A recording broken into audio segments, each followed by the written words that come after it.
ಉತ್ತಮನೆ ಕಾಮಕ್ಕೆ ತನ್ನಯ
ಅದು ಹಾಗೆ ಯಾಕಂದ್ರೆ ನೀನು ನನ್ನ ಮಾಡದಿ ಅಲ್ವೇ? ಇಲ್ಲಿ ವಿಶೇಷತೆ ಉಂಟು. ಇದು ಯಾವ ಪುರ? ನನ್ನ ಪುರ ಕುಸುಮಾವತಿ. ಇಲ್ಲಿ ಅರಸ ಯಾರು? ಮನ್ಮಥ ನಾನೇ. ನಾನು ಎಲ್ಲಿಯವನು ಎಂಬಂತಹ ಪ್ರಶ್ನೆ ನನಗಲ್ಲ, ಎಲ್ಲರಿಗೂ ಬರ್ಬೋದು. ನಾನು ಎಲ್ಲಿಯವನು? ಕುಸುಮಾವತಿಯವನೇ, ಬೇರೆ ಕಡೆಯವನಲ್ಲ. ಯಾರ ಮಗ ನಾನು? ಹರಿಯ ಮಗ. ಆದ್ದರಿಂದ ಇಷ್ಟು ಚೈತನ್ಯದಿಂದ ಇದ್ದೇನೆ. ನೋಡು, ಚಂದ್ರ ಹುಟ್ಟುವಾಗ ಸಾಗರದ ಅಲೆಗಳು ಹೇಗೆ ಮೇಲೆ ಬರ್ತದೆ, ಅಷ್ಟು ಚೈತನ್ಯ ನಮ್ಮದಾದಂತಹ ಪ್ರವೇಶವಾದಂತಹ ಕಾಲದಲ್ಲಿ ಎಲ್ಲರಿಗೂ ಕೂಡ ಚೈತನ್ಯ ಸ್ವರೂಪಿ ಯಾರು? ಅದು ಈ ಮನ್ಮಥ. ಹುಟ್ಟಿದಂತಹ ಕಾಲದಲ್ಲಿ ನನ್ನ ತಂದೆ ಹೇಳಿದಂತಹ ಮಾತು, ಮಗನೇ ಸಾಧನೆಯನ್ನು ಮಾಡಬೇಕು ಅಂತಾದ್ರೆ ಹರನನ್ನು ಕುರಿತು ತಪಸ್ಸು ಮಾಡಬೇಕು ಎಂಬುದಾಗಿ ನಾನು ಘೋರವಾದಂತಹ ತಪಸ್ಸನ್ನು ಮಾಡಿದೆ. ಮೆಚ್ಚಿದಂತಹ ಪರಮಾತ್ಮ ನನಗೆ ಕೊಟ್ಟದ್ದೇನು? ಪಂಚಶರ ಕೊಟ್ಟಿದ್ದಾನೆ. ಯಾವುದು? ಕುಸುಮಬಾಣ, ಅರವಿಂದ, ಅಶೋಕ, ಚೂತ, ನವಮಲ್ಲಿಕ, ವಿರೋತ್ಪಲ ಎಂಬುದಾಗಿ. ಅದನ್ನು ಯಾರ ಮೇಲಾದ್ರೂ ಪ್ರಯೋಗ ಮಾಡಿದೆ ಅಂತಾದ್ರೆ ಅವರು ನನ್ನ ವಶ, ಮತ್ತೆ ಹೊರಗೆ ಹೋಗ್ಲಿಕ್ಕಿಲ್ಲ, ಇಲ್ಲೇ ಇರಬೇಕು ನೀವು, ಹಾಗೆ ಎಂಬಂತಹ ಭಾವನೆ ಅವರಿಗೆ ಬರ್ತದೆ. ಮತ್ತೆ ಕೆಲವರು ಬಾಣ ಪ್ರಯೋಗ ಮಾಡ್ತಾರೆ. ಹೇಗೆ ಬಾಣ ಪ್ರಯೋಗ ಮಾಡುವುದು? ತನ್ನಲ್ಲಿರುವಂತಹ ಬಾಣವನ್ನು ಪ್ರಯೋಗ ಮಾಡುವ. ಒಂದಿದ್ದದ್ದು ಎರಡಾಗುತ್ತದೆ. ನಾನು ಬಾಣ ಪ್ರಯೋಗ ಮಾಡಿದ್ರೆ ಒಂದಿದ್ರೆ ಎರಡಾಗುದಿಲ್ಲ. ಹೇಗೆ? ಎರಡು ಸೇರಿ ಮೂರನೆಯದು ಸೃಷ್ಟಿಯಾಗುತ್ತದೆ. ವಿಶೇಷವಾದಂತಹ ಶರ ನನ್ನಲ್ಲಿರುವುದು. ಹಾಗೆ ಮತ್ತೆ ಕೆಲವರು ದೂರುವವರು ಇದ್ದಾರೆ, ಅವರ ಬಗ್ಗೆ ನಾವು ಯೋಚನೆ ಮಾಡುವುದಿಲ್ಲ. ಯಾಕಂದ್ರೆ ಅವರು ಏನು ಮಾತಾಡುವುದಿದ್ರೆ ಬೆನ್ನ ಹಿಂದೆಯೇ ಮಾತಾಡುವುದು, ಮುಂದೆ ಬಂದು ಯಾರು ಮಾತಾಡುವುದಿಲ್ಲ. ಹಾಗಾಗಿ ಇಂತಹ ಒಂದು ಪ್ರವೇಶದಲ್ಲಿ ನಿನ್ನನ್ನು ಕಾಣುವಾಗ ನನಗೆ ಸಂತೋಷವಾಗುವುದು. ಯಾಕೆ? ಸದಾ ಹಸನ್ಮುಖಿ ನೀನು ಅಲ್ವೇ? ದಕ್ಷ ಪ್ರಜಾಪತಿಯ ಮಗಳು ನೀನು, ರತಿ ಎಂಬುದಾಗಿ. ನಿನ್ನನ್ನು ನಾನು ಬಯಸಿ ವಿವಾಹವಾದವನು. ಹಾಗೆ ನೋಡು, ಕೈಯನ್ನು ಬಿಡೋ ಕ್ರಮ ಉಂಟಾ? ನಮ್ಮ ಕ್ರಮವೇ ಹೀಗೆ. ಏನಿದ್ರು ಕೂಡ ಜೊತೆಯಲ್ಲೇ ಇರುವುದು. ಇದಕ್ಕೆ ಹೇಳುವುದಲ್ವೇ, ನಿನ್ನನ್ನು ಬಿಟ್ಟು ನಾನಿರುವುದಿಲ್ಲ, ನನ್ನನ್ನು ಬಿಟ್ಟು ನೀನಿರುವುದಿಲ್ಲ. ಹಾಗಾಗಿ ಮತ್ತೆ ಕೆಲವರು ನಮ್ಮನ್ನು ನೋಡುವಾಗ ಹೊಗಳ್ತಾ ಇದ್ದಾರೆ. ಹೇಗೆ? ಇರುವುದಾದರೆ ಪತಿಯರು ಹೇಗಿರ್ಬೇಕು? ರತಿ ಮನ್ಮಥರ ಹಾಗೆ ಇರಬೇಕೆಂಬುದಾಗಿ ಹೊಗಳ್ತಾ ಇದ್ದಾರೆ. ಮತ್ತೆ ಯಾರೋ ಒಬ್ಬ ಕುರೂಪ ಇದ್ದಾನೆ, ಅವನನ್ನು ಹೇಳುವುದೆಲ್ಲರೂ ಹಾಗೆ. ಅವನ ತಂದೆ ತಾಯರು ಹೇಳುದು ನನ್ನ ಮಗ ಮನ್ಮಥನ ಹಾಗೆ ಎಂಬುದಾಗಿ. ಅದು ಹೋಲಿಕೆ ಕೊಡುವುದಷ್ಟೇ.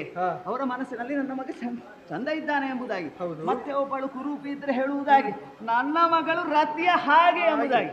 ಹಾಗಾಗಿ ನಮ್ಮನ್ನು ಕೂಡ ಲೋಕದಲ್ಲಿ ಎಲ್ಲರೂ ಕೂಡ ಅವರ ಹಾಗೆ ಇವರ ಹಾಗೆ ಹೇಳುವುದಲ್ಲ, ರತಿ ಮನ್ಮಥರ ಹಾಗೆ ಇರಬೇಕು, ಜೀವನವನ್ನು ನಡೆಸಬೇಕು, ದಾಂಪತ್ಯವನ್ನು ರಚಿಸಬೇಕು ಎಂಬುದಾಗಿ ಅವರೆಲ್ಲರೂ ಕೂಡ ಹೇಳುವುದು. ಕಾಂತೆ, ಈಗ ನಮ್ಮದೊಂದು ಮೇಳ ಪ್ರಾರಂಭವಾಗಬೇಕಲ್ಲ. ಯಾವ ಮೇಳ ಗೊತ್ತೇ? ರತಿಯ ಮೇಳ ನಮ್ಮ ಮೇಳ ಇದು. ಸುರಪತಿಯ ಕಂಡಿದ್ದು ಪ್ರೇಮನಿ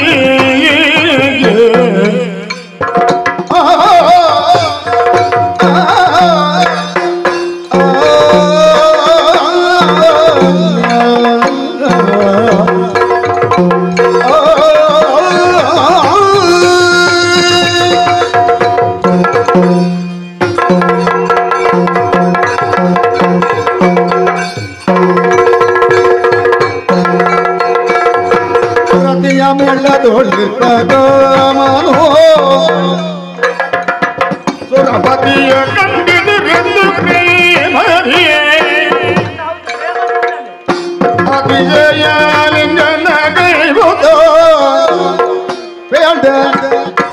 ಅತಿ ಮುದರಿಸುತ್ತ ವೇದ ಅತಿ ಮುದರಿಸುತ್ತ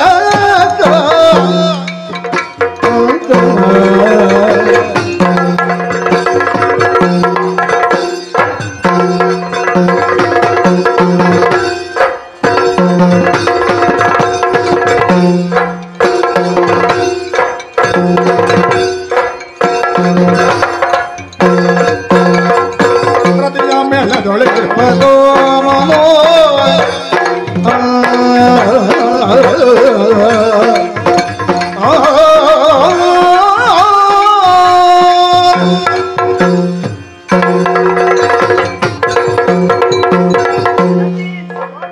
ಪ್ರಪಂಚದಲ್ಲಿ 3 ಮೇಳ ಉಂಟಂತೆ.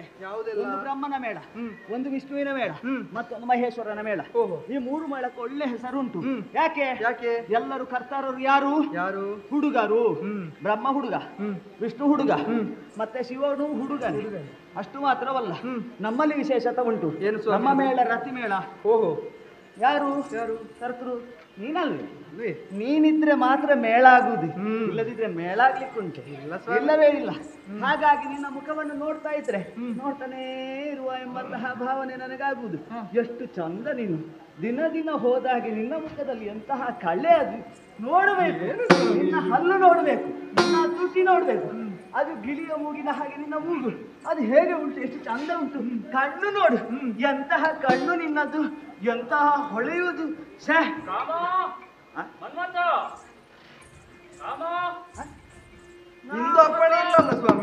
ಯಾರು ಯಾರೋ ಇಲ್ಲಿಗೆಲ್ಲ ಬೇಡೋರು ಬರ್ತಾರೆ. ಅಲ್ಲ, ನಮ್ಮ ಲೋಕಕ್ಕೆ ಎಲ್ಲರಿಗೂ ಉಂಟು ಬರ್ಲಿಕ್ಕೆ. ಆದ್ರೆ ಇದ್ಯಾರು? ಯಾರದು ಬಾಗಿಲಲ್ಲಿ ನಿಲ್ಲುವುದು? ಒಳಗೆ ಬಂದ್ರೆ ಗೊತ್ತಾದೀತು, ಅವರ ಮುಖದ ಪರಿಚಯ ಆದೀತು. ಯಾಕೆ ಬೊಬ್ಬೆ ಹಾಕುವುದು ಸುಮ್ಮನೆ? ನಮ್ಮಲ್ಲಿ ಮೇಳ ನಡೀತು. ಎಷ್ಟು ಚಂದದ ಮೇಳ ನೋಡಬಾರ್ದೆ? ಏನಂತೆ? ಯಾರು ಬರ್ಬೋದು? ಯಾರು? ಬಾಗಿಲು ತೆಗೆದೇ ಉಂಟು. ಯಾರು ಬರುವವರು ದೂರ. ಓ ಪಂಚಬಾಣ, ಓ ಮಾರ, ಓ ಕಂದರ್ಪ. ದೇವೇಂದ್ರ, ನಮಸ್ಕಾರ. ನಮಸ್ಕಾರ. ಹೀಗೆ ಬರ್ಬೇಕು. ಬಾ, ಒಂದು ಆಲಿಂಗನ ಮಾಡುವ. ಬಾ ಬಾ ಬಾ ಬಾ. ಇವ ಎಲ್ಲಿ ಹೋದ? ದೇವೇಂದ್ರ ಬಂದ ಎಲ್ಲಿ ಹೋದ? ಓ ಕಂದರ್ಪ, ಇಲ್ಲಿದ್ದೀಯಾ? ನಿನ್ನನ್ನೊಂದು ಆಲಂಗಿಸಬೇಕೆಂಬುದಾಗಿ ನಾನು ಮನಸ್ಸು ಮಾಡಿ. ಎಷ್ಟು ಸಮಯ ಆಯ್ತು ನಿನ್ನನ್ನು ನೀನು ನನ್ನ ನೋಡದೆ? ಕೈಗೆ ಸಿಗುವುದಿಲ್ಲ. ಹೀಗೆ ಬಾ, ಹೀಗೆ ಬಾ, ಹೀಗೆ ಬಾ, ಹೀಗೆ ಬಾ. ಎಂತ ಚಂದ ನಿನ್ನ ಮುಖ. ನನಗೆ ನೋಡಿ ನೋಡಿ ಸಾಕಾಗುವುದಿಲ್ಲ. ಮತ್ತೆ ನೋಡ್ಬೇಕು, ಇನ್ನೂ ನೋಡ್ಬೇಕು.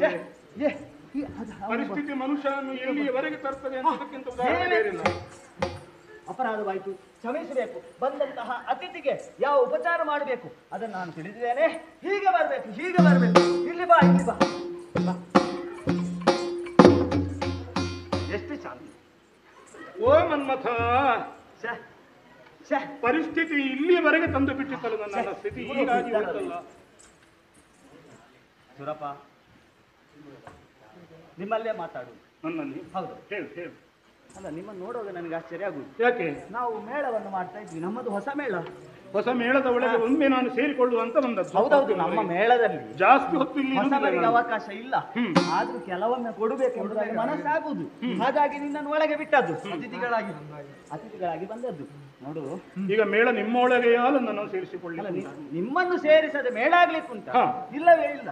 ನಮ್ಮ ಮೇಳ ಏನಿದ್ರು ಒಟ್ಟಾಗೆ ಇರುವುದು. ನಾನಲ್ಲ, ನಾವು. ನಮ್ಮ ಉದ್ದೇಶವೇ ಅದು. ಏನೇ ಬಂದಿದ್ದಾನೆ? ಏನೋ ಮಾತನಾಡ. ಹೆಚ್ಚು ಹೊತ್ತು ಇಲ್ಲ, ಸ್ವಲ್ಪ ಹೊತ್ತು. ಏನು ಸ್ವಾಮಿ ಇದು?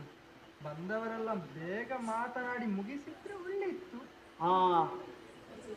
ಅಲ್ಲ, ಕೆಲವರು ಬರ್ತಾರೆ, ಅವರಿಗೆ ಅವಕಾಶ ಸಿಗುವುದೇ ಸ್ವಲ್ಪ. ಅದರಲ್ಲಿ ಸ್ವಲ್ಪ ಮಾತಾಡ್ಬೇಕು ಅಂತ ಬರೋದೊಂದು ಚಾಳಿ. ಹಾಗೆ ಮಾತಾಡುದು. ಸ್ವಲ್ಪ ಮಾತನಾಡುವುದಕ್ಕೆ ಅವಕಾಶ ನನಗೆ ಕೊಟ್ಟರೆ ಉಳಿದ ದುಡಿಮೆಯನ್ನ ನೀವೇ ಮಾಡಿಕೊಳ್ಬಹುದು. ಏನು ತೊಂದರೆ? ಅವಕಾಶ ಕೇಳ್ತಾ ಇದ್ದಾನೆ. ಹಾಗಾಗಿ ಒಂದು ಸ್ವಲ್ಪ ಮೇಳಕ್ಕೆ ವಿರಾಮ ಕೊಡು. ಆದೀತಾ? ಕೊಡಲೇಬೇಕಾ? ಈಗ ಸ್ವಲ್ಪ ಆದಷ್ಟು ಬೇಗ ಬೇಗ ಬೇಗ ಅವರನ್ನು ಬೇಗ ಕಳುಹಿಸಿಕೊಟ್ಟು ಮತ್ತೆ ನಮ್ಮ ಮೇಳ ದಿನನಿತ್ಯದ ಹಾಗೆ ಪ್ರಾರಂಭ ಮಾಡು. ಬೇಸರ ಮಾಡಬೇಡ. ಬೇಗ ಆದಷ್ಟು ಬೇಗ ಕಳುಹಿಸಿಕೊಡ್ತಾರೆ. ಹೋಗು, ಬೇಗ ಮುಗಿಸಿ. ಆಯ್ತು, ಹೋಗು. ಹೋಗು ಒಮ್ಮೆ ಮುಖ ನೋಡು, ನಿನ್ನ ಮುಖ ನೋಡಿದ್ರೆ ಅದು ಅಯ್ಯ ನಗು ನೋಡು. ಆಯ್ತಾಯ್ತು ಬೇಗ ಮುಗಿಸಿ. ಆದಿತ್ತು ದೇವೇಂದ್ರ ಹೀಗೆ ಬರ್ಬೇಕು. ನನ್ನನ್ನೇ ಏನಾಗಿದೆ ಏನಾಗಬೇಕು ಕಣ್ಣಿನಲ್ಲಿ ಬಂದುತ್ತೇನು ಕಾರಣ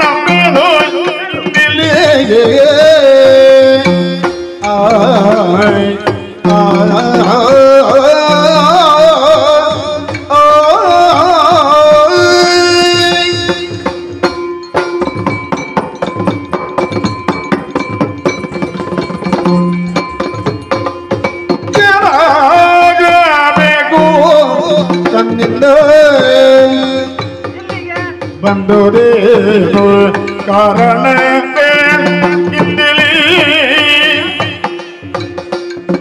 ಎನಿದಾಶಯವೆಂದು ಮುದುರಲು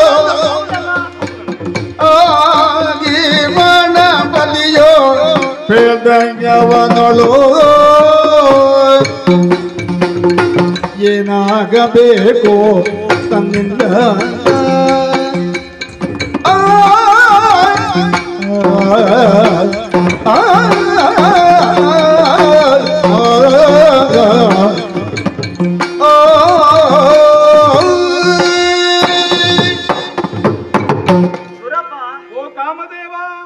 ನಮ್ಮಲ್ಲಿ ಹೀಗೆ ಬೇಸರ ಮಾಡುವುದು ಬೇಡ. ಯಾರು ಬಂದ್ರು ಮೊದಲಿನ ಪ್ರಾಶಸ್ತ್ಯವನ್ನು ಕೊಡುವುದು ನನ್ನ ಹೆಂಡತಿಗೆ. ಹಾಗಾಗಿ ಅವಳೊಂದಿಗೆ ನಾನು ಮಾತನಾಡ್ತಾ ಇದ್ದೆ. ನಿನ್ನನ್ನು ನೋಡಿದ್ದೇನೆ, ಹಾಗಾಗಿ ನಿನ್ನ ಯಾವ ಸ್ಥಾನ ಉಂಟು ಅದಕ್ಕೆ ಚ್ಯುತಿಬಾರದ ಹಾಗೆ ನಿನ್ನನ್ನು ಪೀಠದಲ್ಲಿ ಕುಳ್ಳಿರಿಸಿದವನಿದ್ದೇನೆ. ಮನೆಯಲ್ಲಿ ಹೆಂಡತಿಗೆ ಗೌರವ ಕೊಡ್ಲಿಲ್ಲ ಅಂತಿದ್ರೆ ಅಂತಹ ಪುರುಷ ಮನೆಯಲ್ಲಿ ಒಳ್ಳೆ ರೀತಿಯಲ್ಲಿ ಬಾಳುವುದಕ್ಕೂ ಸಾಧ್ಯ ಇಲ್ಲ. ಸ್ವಲ್ಪ ಹೀಗೆ ಬರ್ಬೇಕು. ಹೆಂಡತಿಯ ವಿಚಾರ ಮಾತಾಡಬೇಕು ಅಂತಾದ್ರೆ ಹೆಂಡತಿ ಇದ್ದವರೇ ಮಾತಾಡ್ಬೇಕು. ಹಾಗಾಗಿ ಇಲ್ಲಿಗೆ ತನಕ ಕರೆದುಕೊಂಡು ಬಂದದ್ದು. ನೀವು ಬರುವಾಗ ನಿಮ್ಮನ್ನು ನಾನು ಮೊದಲು ಮಾತನಾಡಿಸಿದ್ದು ಏನಾಗುತ್ತಿತ್ತು? ಅವಳಿಗೆ ಸಿಟ್ಟು ಮತ್ತೆ ನೀವು ನನ್ನನ್ನು ಬಿಟ್ಟದ್ದೆಯಾ? ನೀವು ಇಷ್ಟೇ. ನಿಮ್ಮ ಜನರೆಲ್ಲ ಬಂದ ಕೂಡಲೇ ನೀವೆಲ್ಲ ಒಂದು, ನಾನು ಮಾತ್ರ ಬೇರೆ ಅಂತ ಹೇಳ್ತಾಳೆ. ಹೌದೌದೌದು. ಹಾಗಾಗಿ ನಾನು ಅವಳ ಮುಂದೆ ಹೀಗೆ ಇರಬೇಕು, ಅದು ಕ್ರಮ. ಅದನ್ನು ನಿಮ್ಮಲ್ಲಿ ಹೇಳಲಿಕ್ಕಿಲ್ಲ. ನಾನು ಮನಸ್ಸಿನ ಒಳಗೆ ಅರ್ಥ ಮಾಡಿಕೊಂಡಿದ್ದೇನೆ. ಹಾಗಾಗಿ ಈಗ ನಿಮ್ಮಲ್ಲಿ ಕೇಳ್ತಾ ಇದ್ದೇನೆ, ಮೂರು ಲೋಕದ ಒಡೆಯ ನೀವು, ಎಲ್ಲವೂ ಉಂಟು. ಆ ಹೊತ್ತಿಗೆ ಈಗ ನಿಮ್ಮ ಮುಖವನ್ನು ನೋಡುವಾಗ ಕಳಾಹೀನಗೊಂಡಿದೆ. ಏನು ಇಲ್ಲದವರ ಹಾಗೆ ನನ್ನಲ್ಲಿ ಬಂದಿದ್ದೀರಿ.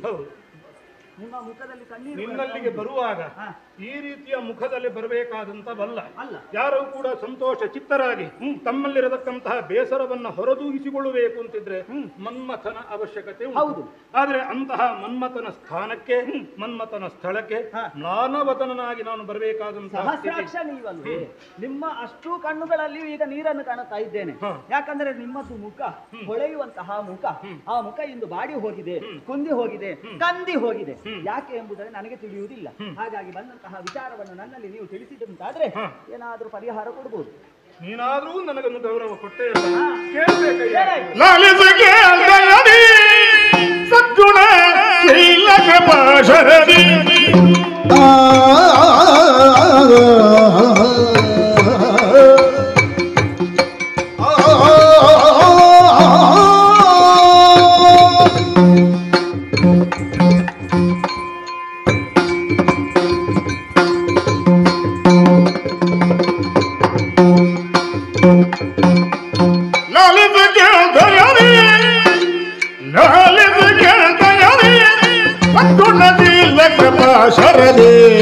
ಸದ್ಗುಣಶೀಲ ಕೃಪಾ ಶರದಿ ಪೇಳುವೆ ತಾರಕ ಕೋಳನ ಭದ್ರವ,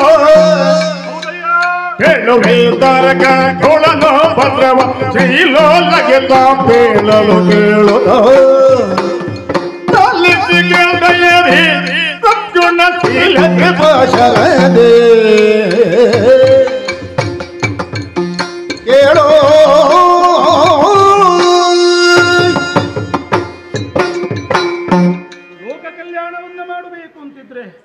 ಕೇವಲ ದೇವಾದಿ ದೇವತೆಗಳಿಂದ ಮಾತ್ರ ಸಾಧ್ಯವಲ್ಲದ ಅಂತಹ ಕಾರ್ಯ.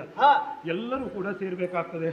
ಕಿನ್ನಿರರು, ಕಿಂಪುರುಷರು, ಇನ್ನು ವಸಿಷ್ಠಾದ ಋಷಿಗಳು, ದೇವಾದಿ ದೇವತೆಗಳು, 33 ಕೋಟಿ ದೇವತೆಗಳು, ಅಥವಾ 3 ಜನ ಬ್ರಹ್ಮ ವಿಷ್ಣು ರುದ್ರಾದಿಗಳು, ಇವರೆಲ್ಲರೂ ಕೂಡ ಸೇರಿದ್ರೆ ಮಾತ್ರ, ನಿನ್ನಾಗಿದ್ದಂತಹ ಪುಣ್ಯಾತ್ಮರು ಇವರೆಲ್ಲರೂ ಕೂಡ ಸೇರಿದ್ರೆ ಮಾತ್ರ ಲೋಕ ಒಳ್ಳೆ ರೀತಿಯಲ್ಲಿ ಸಾಗುವುದಕ್ಕೆ ಸಾಧ್ಯ. ಈಗ ಇದುವರೆಗೆ ನನ್ನನ್ನು ನೀವು ಹೊಗಳಿದ್ದು ಎಂಬುದಾಗಿ ಅರ್ಥವಾಯಿತು. ಕಾರಣ ಉಂಟು. ಯಾರಿಂದಲೂ ಕೂಡ ಸಾಧ್ಯವಾಗುವುದಕ್ಕೆ ಆಗದೇ ಇರತಕ್ಕಂತಹ ಕೆಲವು ಕೆಲಸಗಳು ಆಗಬೇಕು ಅಂತಿದ್ರೆ ಅದು ನಿನ್ನಿಂದ ಮಾತ್ರ ಸಾಧ್ಯ. ನನ್ನಿಂದಲೇ? ನಾವೆಲ್ಲರೂ ಬಿಟ್ಟಂತಹ ಬಾಣ, ನಾವೆಲ್ಲರೂ ಹೊಡೆಯತಕ್ಕಂತಹ ಆಯುಧದ ಘಾತ ಅದೆಲ್ಲ ಹೇಗೆ ಒಂದು ಎರಡಾಗಿ ಬಿಡ್ತದೆ, ತುಂಡಾಗಿ ಹೋಗುತ್ತದೆ. ಹಾಗೆ ತಾನೇ. ಆದರೆ ನಿನ್ನಿಂದ ಹೊರಹೊಮ್ಮಲ್ಪಡತಕ್ಕಂತಹ ಬಾಣ ಅದು ಎರಡಿದ್ರೆ ಅದು ಒಂದಾಗಿ ಬಿಡ್ತದೆ. ಎರಡನ್ನ ಒಂದು ಮಾಡುವುದಕ್ಕೆ ಸಮರ್ಥನಾಗಿರತಕ್ಕಂತಹ ನಿನ್ನಿಂದ ಈ ಹೊತ್ತು ನಾವು ಕಳೆದುಕೊಂಡಂತಹ ಕೆಲವು ಐಶ್ವರ್ಯವು, ನಾವು ಕಳೆದುಕೊಂಡಿರತಕ್ಕಂತಹ ಕೆಲವು ಪ್ರಾಮುಖ್ಯವಾದಂತಹ ವಿಚಾರಗಳು ಅದು ನಿನ್ನಿಂದ ನಾವು ಹೊಂದುವುದಕ್ಕೆ ಸಾಧ್ಯ. ಏನು ಅಂತ ಕೇಳ್ತೀಯ? ಹೊತ್ತಿಗೆ ಏನನ್ನು ಕಳೆದುಕೊಂಡವನು ಎಂಬುದು ನಿನ್ನ ಮಾತಿನ ಮೂಲಕವಾಗಿ ನನಗೆ ಸ್ಪಷ್ಟವಾಗಿ ಖಂಡಿತವಾಗಿ ಏನಾಗಿದೆ? ತಾರಕಾಸುರ ಎಂಬಂತಹ ರಾಕ್ಷಸ ಈ ಹೊತ್ತು ಸ್ವರ್ಗವನ್ನ ಪ್ರವೇಶ ಮಾಡಿ ನಮ್ಮನ್ನೆಲ್ಲರನ್ನೂ ಕೂಡ ಬಡಿದೋಡಿಸಿ ತನ್ನದಾದಂತಹ ಬಲದಿಂದಲಾಗಿ ಆ ಸ್ವರ್ಗವನ್ನ ವಶಪಡಿಸಿಕೊಂಡಿದ್ದಾನೆ. ಈ ಹೊತ್ತು ಅವನ ಘಾತಕ್ಕಂಜಿ ಸ್ವರ್ಗವನ್ನ ಕಳೆದುಕೊಂಡು ಎಲ್ಲೆಲ್ಲೋ ಚದುರಿಕೊಂಡು ದುಃಖಿಸಿದಕ್ಕಂತಹ ನಾವು ಆ ಶ್ರೀಹರಿ ಪರಮಾತ್ಮನನ್ನ ಪ್ರಾರ್ಥನೆ ಮಾಡಿದಲ್ಲಿಗೆ, ಕುಸುಮಾವತಿಗೆ ತೆರಳಿದಲ್ಲಿಗೆ ನಿಮ್ಮ ಕೆಲಸ ಸಾಗುತ್ತದೆ ಎಂಬುದಾಗಿ ಕಳಿಸಿಕೊಟ್ಟ. ಈಗ ನನ್ನ ಅಪ್ಪ ಹೇಳಿ, ಹೌದು, ಕುಸುಮಾವತಿಗೆ ಹೋಗು, ನಿಮ್ಮ ಕೆಲಸವನ್ನ ಮನ್ಮಥ ಮಾಡಿಕೊಡ್ತಾನೆ. ಹಾಗಾದ್ರೆ ಮನ್ಮಥನಿಂದ ಏನು ಸಾಧ್ಯ, ನಾನು ಏನು ಮಾಡ್ಲಿಕ್ಕೆ ಸಾಧ್ಯ ಎಂಬುದಾಗಿ ನಾನು ಕೇಳಿದಾಗ ಅಂತಹ ಶ್ರೀಯರಿ ಹೇಳಿದಂತಹ ವಿಚಾರ, ಏನು? ಆ ಪಾರ್ವತಿ ಪರಮೇಶ್ವರ ಇವತ್ತು ಸಮಾಧಿ ಸ್ಥಿತಿಯಲ್ಲಿದ್ದಾನೆ. ಸಮಾಧಿ ಸ್ಥಿತಿಯಲ್ಲಿರತಕ್ಕಂತಹ ಪರಮೇಶ್ವರ ಪರ್ವತನ ಮಗಳಾಗಿರತಕ್ಕಂತಹ ಪಾರ್ವತಿಯನ್ನು ವರಿಸಬೇಕು. ದಾಕ್ಷಾಯಿಣಿಯ ಪ್ರಸಂಗದಲ್ಲಿ, ದಾಕ್ಷಾಯಿಣಿಯನ್ನು ಕಳೆದುಕೊಂಡಂತಹ ಸಂದರ್ಭದಲ್ಲಿ ಎಲ್ಲವನ್ನೂ ಕೂಡ ತ್ಯಜಿಸಿ ಲಯಕರ್ತವ್ಯವನ್ನು ಕೂಡ ಬಿಟ್ಟು ಸಮಾಧಿ ಸ್ಥಿತಿಯನ್ನ ತಲುಪಿರತಕ್ಕಂತಹ ಪರಮೇಶ್ವರನ ಮನಸ್ಸನ್ನ ಈ ಬದಿಗೆ ವಾಲುವಂತೆ ಮಾಡಬೇಕು. ಅದಕ್ಕೆ ಬೇಕಾಗಿ ಆ ವಾಲುವಂತೆ ಮಾಡಬೇಕು ಅಂತಿದ್ರೆ ಇದಕ್ಕೆ ಸರಿಯಾದಂತಹ ವ್ಯಕ್ತಿ ಯಾರು ಎಂಬುದಾಗಿ ಆಲೋಚಿಸಿದಾಗ ದುರವಿಕ್ರಮಿಗಳಾದಂತಹ ಯಾವುದೇ ವ್ಯಕ್ತಿಗಳಿಂದ ಈ ಕೆಲಸ ಸಾಧ್ಯ ಇಲ್ಲ ಅಂತ ಆಯ್ತು. ಈ ಒಂದು ನಾವು ಹೇಗೂ ನಮ್ಮದತನವನ್ನು ನಾವು ಕಳೆದುಕೊಂಡು ನಿರ್ವೀರ್ಯವಾಗಿರತಕ್ಕಂಥ ಈ ಸಂದರ್ಭದಲ್ಲಿ ಏನಾದರೂ ಒಂದು ಕೆಲಸವನ್ನ ಸಾಧಿಸುವವಿದ್ದಾನೆ ಅಂತಿದ್ರೆ ಅದು ಕೇವಲ ಮನ್ಮಥ ಎಂಬಂತಹ ಭಾವನೆಗೆ ಒಳಗಾಗಿ ಈ ಹೊತ್ತು ನಾನು ಇಲ್ಲಿಗೆ ಬಂದದ್ದು. ಲೋಕದ ಒಡೆಯ ಹೌದು. ಯಾಕೆ? ಮಾತಿನ ಮೂಲಕವಾಗಿ ನನ್ನನ್ನು ಮೇಲೆ ಉಪ್ಪರಿಗೆ ಅಲ್ಲಿ ಇರಿಸ್ತಾ ಇದ್ದಿ. ಈ ಹೊತ್ತಿಗೆ ನನ್ನ ತಂದೆಯವರು ಕಳುಹಿಸಿಕೊಟ್ಟದ್ದೆಂಬುದಾಗಿ ಹೇಳುತ್ತಾ ಇದ್ದಿ. ನಿನ್ನ ಲೋಕಕ್ಕೆ ದಾಳಿ ಇಟ್ಟದ್ದು ತಾರಕಾಸುರ ಎಂಬುದಾಗಿ ಹೇಳ್ತಾ ಇದ್ದಿ. ಈಗ ಅವನ ಉಪಟಳ, ಈಗ ಕತೆ ನನಗೆ ಅರ್ಥ ಆಗ್ಲಿಲ್ಲ. ಈಗ ಅವನನ್ನು ಕೊಲ್ಲಬೇಕು ಅಂತಾದ್ರೆ ಅವನನ್ನು ಕೊಲ್ಲಬೇಕು ಅಂತಿದ್ರೆ ಪಾರ್ವತಿ ಪರಮೇಶ್ವರರಿಗೆ ವಿವಾಹವಾಗಬೇಕು. ಹೌದು, ಅವರ ವಿವಾಹ ಮಾಡ್ಲಿಕ್ಕೆ ನಾನಲ್ಲ, ನಾನು ತಾರಕಾಸುರನನ್ನ ವಧೆ ಮಾಡಬೇಕು ಅಂತಿದ್ರೆ ಬಾಣಗಳನ್ನೇ ಅವನನ್ನ ವಧೆ ಮಾಡಬೇಕು. ಆದ್ರೆ ಈ ಹೊತ್ತು ನಮ್ಮಲ್ಲಿರತಕ್ಕಂತಹ ಬಾಣಗಳಿಂದ ಪ್ರಯೋಜನ ಇಲ್ಲ. ಅದಕ್ಕೆ ಬೇಕಾಗಿ ನಿನ್ನ ನಿನ್ನ ಚೆನ್ನಾಗಿಯೇ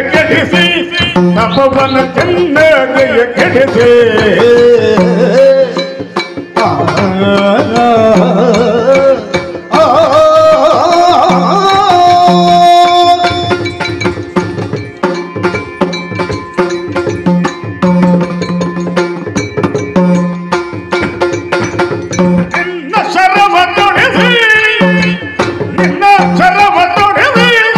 ತಪವನ ಚೆನ್ನಾಗಿಯೇ ಕೆಡಿಸಿ ತಪವನ ಚೆನ್ನಾಗಿಯೇ ಕೆಡಿಸಿ ಸನ್ನುತ ಜನರನ್ನು ಮನ್ನಿಪದಿರುವುದು, ಸನ್ನುತ ಜನರನ್ನು ಮನ್ನಿಪದಿರುವುದು ನಿನ್ನ ಎನ್ನುತ್ತ ಕರುಣಾರ್ಣವ ಕಳುಹಿದ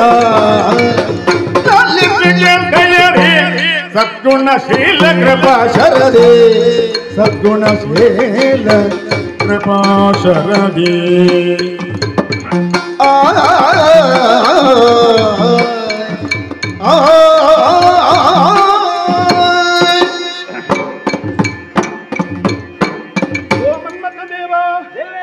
ನಮ್ಮಲ್ಲಿ ಯಾರಲ್ಲಿಯೂ ಕೂಡ ಇಲ್ಲದೆ ಇರತಕ್ಕಂತಹ ಬಾಣಗಳ ಸಂಗ್ರಹ ಅದು ನಿನ್ನಲ್ಲುಂಟು.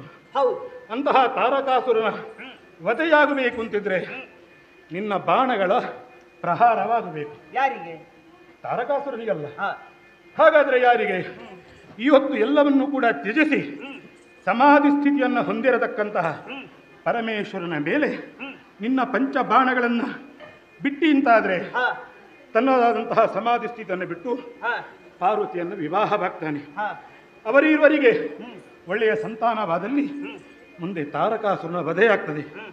ನಮ್ಮನ್ನು ರಕ್ಷಿಸಿದಂತಹ, ದೇವಲೋಕವನ್ನು ರಕ್ಷಿಸಿದಂತಹ, 3 ಲೋಕವನ್ನು ಕೂಡ ರಕ್ಷಿಸಿದಂತಹ ಕೀರ್ತಿ ನಿನ್ನ ಪಾಡಿಗೆ ಉಳಿತಾಯ ಆಗ್ತದೆ. ನಿನ್ನ ಮಾತನ್ನು ಕೇಳುವಾಗ ದೇವೇಂದ್ರ ಜನಲು ನಕ್ಕನೋ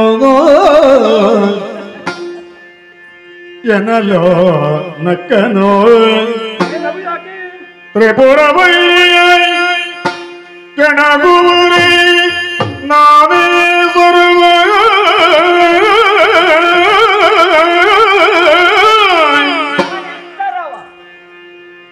ಶಿವಮುನಿದಡಿ ಮೋ ಜಗವ ಸೊಡುವನು ನಿಡಲ ಬಹ್ನಿಯಲೇ ತೃಣಬೆದರೆ ತೃಣಬೆದರೆ ಕಲ್ಪಾಂತ ವಹ್ನಿಗೆ ಗುಣವೇ ಗುಣವೇ ನಿನಗೆ ಮಾತು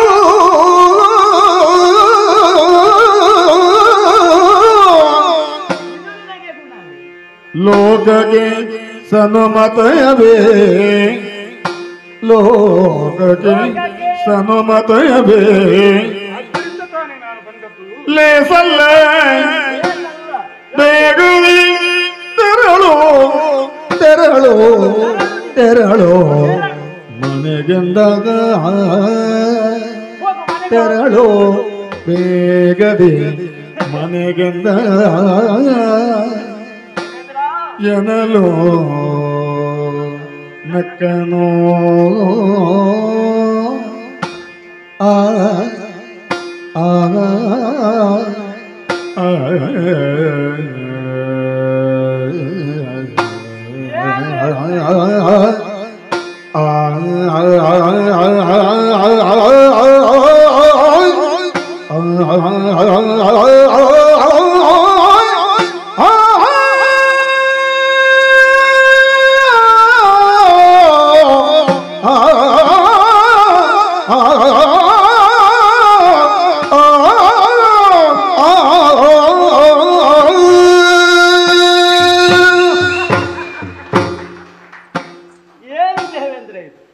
ನಿನ್ನ ಮಾತುಗಳನ್ನು ಕೇಳುವಾಗ ನನಗೆ ನಗು ಬರ್ತಾ ಉಂಟು. ನಗು ಬರ್ತಾ ಇದೆ. ಹೌದು, ಯಾಕೆ? 3 ಲೋಕದ ಒಡೆಯನಾದಂತಹ ನಿನ್ನ ಬಾಯಿಂದ ಇಂಥ ಮಾತುಗಳೇ. ಪಂಚಶರಗಳನ್ನು ಶಿವನ ಮೇಲೆ ನೀನು ಪ್ರಯೋಗ ಮಾಡಬೇಕು, ಅವನ ತಪಸ್ಸನ್ನು ಕೆಡಿಸಬೇಕು, ಅವನು ಏಳಬೇಕು, ಗಿರಿಜೆಯನ್ನು ಮದುವೆ ಆಗಬೇಕು, ಅವನಿಂದ ಮಕ್ಕಳು ಹುಟ್ಟಬೇಕು, ತಾರಕನ ವಧೆ ಆಗಬೇಕು. ಎಷ್ಟು ಸುಲಭದಲ್ಲಿ ನೀನು ಹೇಳಿದೆ. ನೀನು ಮಾಡ್ಲಿಕ್ಕಿರೋದು ಕೇಳಿ ಒಂದೇ ಒಂದು ಕೆಲಸ, ಬಾಣ ಪ್ರಯೋಗ. ಬಾಕಿದ್ದೆಲ್ಲ ಬಾಕಿ ಆಗಿ ಹೋಗ್ತದೆ ಅದು. ಹಾಗೆ ನೋಡು, ಶಿವ ಸುಮ್ಮನೆ ಕುಳಿತದ್ದ? ಎಲ್ಲವನ್ನು ಬಿಟ್ಟು ಕುಳಿತವಲ್ಲ. ತಪಸ್ಸಿಗೆ ಕುಳಿತದ್ದಲ್ವೇ? ತಪಸ್ಸಿಗೆ ಕೂತದ್ದು. ತಪಸ್ಸಿಗೆ ಕುಳಿತಂತಹ ಶಿವನ ಆ ತಪಸ್ಸನ್ನು ನಾನು ಕೆಡಿಸಿದೆ ಅಂತ ಆದ್ರೆ ಶಿವ ನನ್ನನ್ನು ಸುಮ್ಮನೆ ಬಿಡ್ತಾನ? ಶಿವನನ್ನು ನೀನು ಘಾತಿಸ್ತೀಯ? ಶಿವನಿಗೆ ಬರುವಂತೆ ಘಾತಿಸುವುದಲ್ಲ, ಇನ್ನ ಪಂಚಶರಗಳನ್ನು ಅವನ ಮೇಲೆ ಎಸೆದರೆ ಆಯ್ತು ಅಷ್ಟೇ. ನೋಡು, ಶಿವ ಕುಳಿತದ್ದು ತಪಸ್ಸಿಗೆ. ಅವನಲ್ಲಿ ಸಾಮಾನ್ಯರ ಹಾಗೆ 2 ಕಣ್ಣಿರುವುದಲ್ಲ, 3 ಕಣ್ಣು. ಹೆಚ್ಚಿನದ್ದಾದಂತಹ 3ನೆಯ ಕಣ್ಣುಂಟು. ಅದನ್ನು ಒಂದೊಮ್ಮೆಗೆ ತೆರೆದಂತಾದ್ರೆ ಸಿಟ್ಟುಕೊಂಡು ಬಿಡು, ನಾನಲ್ಲ, 3 ಲೋಕ ಉಳಿಲಿಕ್ಕಿಲ್ಲ. ಅದು ಜಗತ್ತಿಗೆ ಗೊತ್ತಿರತಕ್ಕಂತಹ ವಿಚಾರ, ಎಲ್ಲ ಗೊತ್ತಿದ್ದು. ಹೋಗು, ಬಾಣ ಪ್ರಯೋಗ ಮಾಡು. ಇದು ಹೇಗಾಯ್ತು? ಹೇಗೆ? ಉರಿಯುವಂತಹ ದೀಪದ ಮುಂದೆ ಪತಂಗ ನಾನೇ ಶ್ರೇಷ್ಠ ಎಂಬುದಾಗಿ ಹಾರಿಕೊಂಡು ಹೋದಾಗಾಯ್ತು. ಪತಂಗ ಬದುಕಲು ಸಾಧ್ಯ ಉಂಟೆ ಹೇಳು? ಸಾಧ್ಯ ಉಂಟೆ? ಸಾಧ್ಯ ಇಲ್ಲ. ಏನಾಗುತ್ತದೆ? ಭಸ್ಮ ಆಗುವುದಕ್ಕೆ ಸಾಧ್ಯ.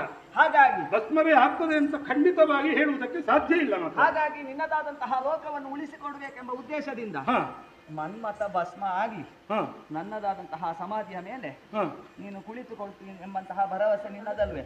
ಆದ್ದರಿಂದ ಈ ವಿಚಾರ ಎಲ್ಲವೂ ಕೂಡ ಆಗದಂತಹ ವಿಚಾರ. ಆದ್ದರಿಂದ ನಮ್ಮಲ್ಲಿ ವೈಮನಸ್ಸು ಬೇಡ, ವಿಚಾರವನ್ನು ಇಲ್ಲಿಗೆ ಬಿಟ್ಟು ಬಿಡುವ. ನೀವು ನಿಮ್ಮದಾದಂತಹ ಪುರಕ್ಕೆ ಹೋಗಿ ಹೋಗಿ ಹೋಗಿ ಏನಂದೆ ಏನಂದೆ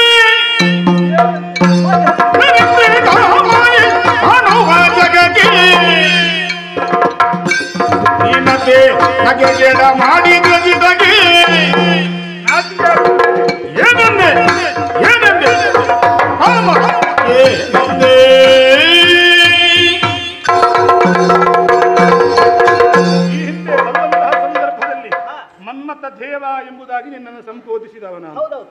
ಈ ಹೊತ್ತು ನೀನು ಕೇವಲ ಮನ್ಮಥ, ಹಾ. ಕೇವಲ ಕಾಮ, ಕೇವಲ ಮಾರ. ಎಲ್ಲವೂ ನನ್ನದೇ ಹೆಸರು.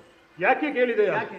ಕಷ್ಟ ಬಂದಂತಹ ಸಂದರ್ಭದಲ್ಲಿ ಈ ಕಷ್ಟಗಳನ್ನು ಪರಿಹರಿಸಿಕೊಳ್ಳುವುದಕ್ಕೆ ಬೇಕಾಗಿ ಏನಾದರೂ ಒಂದು ವ್ಯವಸ್ಥೆ ದಾರಿ ಗೋಚರವಾಗುವುದಿದ್ರೆ ಅದು ನಿನ್ನಿಂದ ಸಾಧ್ಯ ಎಂಬುದಾಗಿ ಸುರಲೋಕದಿಂದ ಆರಂಭಿಸಿಕೊಂಡು ವೈಕುಂಠಕ್ಕೆ ತೆರಳಿ ಅಲ್ಲಿಂದ ನೇರವಾಗಿ ಕುಸುಮಾವತಿಯನ್ನು ತಲುಪಿದವ ನಾನು. ಮುಳುಗತಕ್ಕಂತಹ ಸಂದರ್ಭದಲ್ಲಿ ತರಗೆಲೆಯೊಂದು ನನ್ನ ಜೀವ ಉಳಿತದೆ ಎಂಬಂತಹ ಒಂದು ಭರವಸೆಯಲ್ಲಿ ಯಾವ ರೀತಿಯಲ್ಲಿ ಜೀವಿಯೊಂದು ಸಂಕಷ್ಟಕ್ಕೆ ಒಳಗಾಗಿ ಅದರಿಂದ ಧೈರ್ಯವನ್ನು ಹೊಂದುತ್ತದೆಯೋ ಅಂತಹ ಧೈರ್ಯವನ್ನು ನಿನ್ನಲ್ಲಿ ಇಟ್ಟುಕೊಂಡು ನಾನು ಬಂದವ. ಸಮಾಜ ಮುಖದ ವಿಚಾರಕ್ಕೆ ಬಂದಾಗ ಒಂದು ಮನೆಯನ್ನು ಉಳಿಸಿಕೊಳ್ಳಬೇಕು, ಒಂದು ಮನೆಯನ್ನು ಉಳಿಸಿಕೊಳ್ಳಬೇಕು ಅಂತಿದ್ರೆ ಮನೆಯೊಳಗಿರತಕ್ಕಂತಹ ಒಬ್ಬ ಆತ ಕೇವಲ ತ್ಯಾಗವನ್ನ ಮಾಡಬೇಕಂತ. ಅದೇ ರೀತಿಯಲ್ಲಿ ಒಂದು ಕುಟುಂಬವನ್ನ ಉಳಿಸಿಕೊಳ್ಳಬೇಕು ಅಂತಿದ್ರೆ ಒಂದು ಮನೆಯವರು ತ್ಯಾಗವನ್ನ ಮಾಡಬೇಕಂತ. ಅದೇ ರೀತಿಯಲ್ಲಿ ಒಂದು ಗ್ರಾಮವನ್ನು ಉಳಿಸಿಕೊಳ್ಳಬೇಕು ಅಂತಿದ್ರೆ ಒಂದು ಊರಿನವರು ತ್ಯಾಗವನ್ನ ಮಾಡಬೇಕಂತೆ. ಒಂದು ರಾಜ್ಯದವರು ಉಳಿಬೇಕು ಅಂತಿದ್ರೆ ಒಂದು ಗ್ರಾಮದವರು ತ್ಯಾಗವನ್ನು ಮಾಡಬೇಕಂತ. ಹಾಗಿರುವಾಗ ಅಲ್ಲಿ ನಾನು ನನ್ನಿಂದಾದುದು ಎಂಬಂತಹ ಅಹಂಕಾರವನ್ನು ಬಿಟ್ಟು ನಮ್ಮಿಂದ ಪರರಿಗೆ ಏನು ಉಪಕಾರವಾಗ್ತದೆ ಎಂಬಂತಹ ವಿಚಾರದಲ್ಲಿ ಅವರು ಜೀವನ ಮಾಡಬೇಕಾದಂತಹ ಸ್ಥಿತಿ. ಹಾಗಿಂತಹ ಸಂದರ್ಭದಲ್ಲಿ ನಮ್ಮಿಂದ ಪಂಚಶರಗಳನ್ನು ಎಸೆಯುವುದಕ್ಕೆ ಆಗುವುದಿಲ್ಲ. ಎರಡನ್ನು ಒಂದು ಮಾಡತಕ್ಕಂತಹ ಸಾಮರ್ಥ್ಯ ನಿನ್ನಲ್ಲುಂಟು ಎಂಬುದಾಗಿ ನಾನು ಇಲ್ಲಿಯವರೆಗೆ ಬಂದದ್ದು. ಇನ್ನು ಕೇವಲ ನಿನ್ನ ವಿಚಾರ ಎಂಬುದಾಗಿ ನೀನು ಆಲೋಚಿಸಿದ್ರೆ ನಾನು ಧರಿಸಿರತಕ್ಕಂತಹ ವಜ್ರಾಯುಧ ದಧೀಶಿ ಮಹರ್ಷಿಗಳು ವೃತ್ರಾಸುರನನ್ನು ಸಂಹಾರ ಮಾಡುವುದಕ್ಕೆ ತಮ್ಮದಾದಂತಹ ಬೆನ್ನೆಲುಬನ್ನ ನನ್ನ ಕೈಗೆ ಆಯುಧವನ್ನಾಗಿ ಕೊಟ್ಟು ಅವರು ಜೀವತ್ಯಾಗವನ್ನ ಮಾಡಿಕೊಂಡು ಯಾವ ರೀತಿಯಲ್ಲಿ ವೃತ್ರಾಸುರನ ಸಂಹಾರಕ್ಕೆ ಪರೋಕ್ಷವಾಗಿ ಕಾರಣರಾಗಿದ್ದಾರೆಯೋ ಈ ಸಂದರ್ಭದಲ್ಲಿಯೂ ಕೂಡ ನಾನು ಧರಿಸಿರತಕ್ಕಂತಹ ಈ ವಜ್ರಾಯುಧ ಇದು ದಧೀಚಿ ಮಹರ್ಷಿಗಳ ಬೆನ್ನೆಲುಬಿಂದ ಉಂಟಾದದ್ದು ಎಂಬಂತಹ ವಿಚಾರವನ್ನು 3 ಲೋಕದ ಜನರು ಕೂಡ ಯಾವ ರೀತಿಯಲ್ಲಿ ತಿಳಿದುಕೊಂಡಿದ್ದಾರೆಯೋ ಅಂತಹ ಒಂದು ಬೇಸರದ ವಿಚಾರ, ಅಂತಹ ಒಂದು ತ್ಯಾಗವನ್ನ ನಿನಗೆ ಮಾಡ್ಲಿಕ್ಕಾಗಲಿಲ್ಲ ಅಂತಿದ್ರೆ ಹಾಗಾದ್ರೆ ಇಲ್ಲಿ ಯಾರ್ಯಾರನ್ನು ರಕ್ತಪಾತವನ್ನ ಮಾಡು ಅಂತ ಹೇಳಿಲ್ಲ. ಪಂಚಶರಗಳನ್ನ ಬಿಸುಟು ಪರಮೇಶ್ವರನ ತಪದಿಂದ ವಿಫಲನಾಗುವಂತೆ ಮಾಡು ಎಂಬುದಾಗಿ ನಾನು ಹೇಳಿದರೆ ಆಗುವುದಿಲ್ಲ ಅಂತ ಹೇಳಿದ್ಯಲ್ಲ.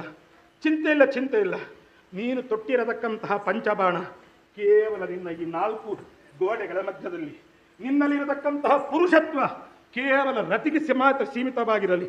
ಪುರುಷತ್ವ ಎಂಬುದಾಗಿ ಲೋಕದಲ್ಲಿ ಕೊಂಡಾಡಿದ್ರೆ ಯಾರ ಸಂಕಷ್ಟವರ ಪ್ರಾಪ್ತಿಯಾಗ್ತದೆಯೋ ಅಂತಹ ಸಂಕಷ್ಟವನ್ನು ದೂರ ಮಾಡುವುದರ ಮೂಲಕ ದುಃಖದಲ್ಲಿರತಕ್ಕಂತಹ ವ್ಯಕ್ತಿಗಳ ದುಃಖವನ್ನು ಯಾರು ದೂರ ಮಾಡ್ತಾನೆ ಅವನನ್ನು ಪುರುಷ ಅಂತ ಕರೀತಾರೆ. ಹಾಗಿರುವಾಗ ನೀನು ಪುರುಷರ ಮುಖದಲ್ಲಿರತಕ್ಕಂಥ ಷಂಡ ಹೋಗುತ್ತೆ ಹೇಳಿದ್ದಲ್ಲ, ಬರುವುದಕ್ಕೆ ನಾನೇ ಬಂದವ, ಹೋಗುವುದಕ್ಕೆ ನೀನು ಹೇಳಬೇಕಾದಂತ ಅವಶ್ಯಕತೆ ಇಲ್ಲ. ನಾಚಿಕೆ ಗೆಟ್ಟವ, ಮಾನಗೆಟ್ಟವ, ಮರ್ಯಾದೆ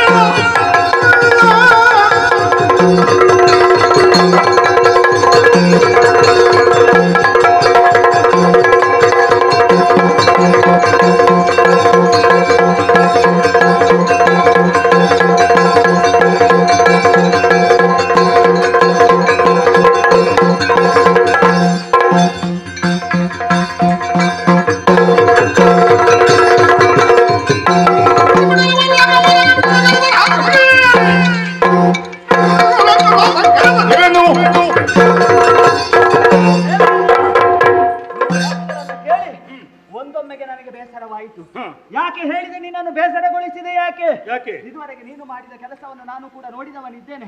ಏನು ಕೂಡ ನಿನಗೆ ಬೇಕಾದದ್ದು ಅಧಿಕಾರ, ಎಲ್ಲಿಯೂ ಕೂಡ ನಿನಗೆ ಸಹಾಯ ಮಾಡಿದಂತಹ ಹೆಸರನ್ನು ಹೇಳಲೇ ಇಲ್ಲ. ಈ ಹೊತ್ತಿಗೆ ದಧೀಚಿ ಮುನಿಗಳ ವಿಷಯವನ್ನು ಹೇಳುವಾಗ ನನಗೆ ಸ್ಪಷ್ಟವಾಯಿತು, 3 ಲೋಕಕ್ಕೆ ಒಳ್ಳೆಯದಾಗಬೇಕು. ಹಾಗಾಗಿ ನನ್ನದಾದಂತಹ ಶರ ಪ್ರಯೋಗವನ್ನು ಮಾಡಬೇಕು. ದಿಗ್ವಿಜಯದ ಮೂಲಕವಾಗಿ 3 ಲೋಕವನ್ನು ನನ್ನ ಶರ ಪ್ರಯೋಗದಿಂದ ವಶಪಡಿಸಿದವನಿದ್ದೇನೆ. ಚಿಂತೆಯನ್ನು ಬಿಡು, ನಿನ್ನ ಕಾರ್ಯವನ್ನು ನಾನು ಮಾಡಿಕೊಡ್ತೇನೆ. ಧನ್ಯೋಸ್ಮಿ. ಒಂದು ವೇಳೆ ನೀನು ಆಗಲೇ ನುಡಿದಂತೆ ಏನಾದ್ರೂ ಘಟಿಸಬಾರದು ಘಟಿಸಿ ಹೋಯಿತು ಅಂತಿದ್ರೆ ಖಂಡಿತವಾಗಿಯೂ ಕೂಡ ನಾವು ಬಿಟ್ಟು ಹಾಕುವುದಿಲ್ಲ. ನಿನಗೆ ಬೇಕಾದಂತಹ ವ್ಯವಸ್ಥೆಯನ್ನು ಖಂಡಿತವಾಗಿಯೂ ಕೂಡ ನಾವು ಮಾಡಿಕೊಳ್ಳಿಕ್ಕೆ ಸಿದ್ಧರಿದ್ದೇವೆ. ಆದಷ್ಟು ಬೇಗ ವಿಜಯದ ಮಾತನ್ನು ನಮ್ಮ ಶ್ರವಣೆಯಿಂದಲೇ ಕೇಳುವ ಹಾಗೆ ಮಾಡು ಪುಣ್ಯಾತ್ಮ. ನಾನು ಹೇಗೆ ಅವನನ್ನು ಎಬ್ಬಿಸ್ತೇನೆ ಗೊತ್ತೇ?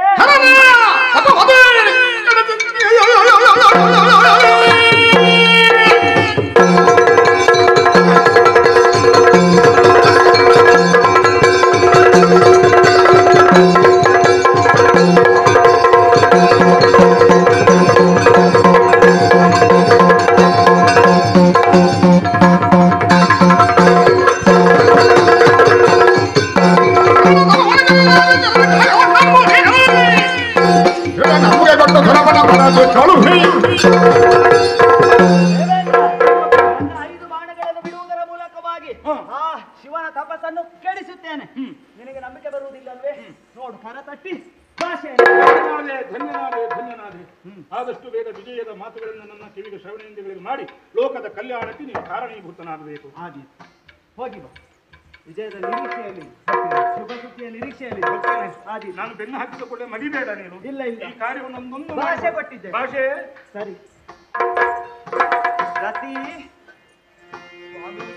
ರತೆಯಾಗಲ್ಲವ ನೀಕದಿಂದಲಿಗೆ ಸುತ್ತ ಬೇಳೆದ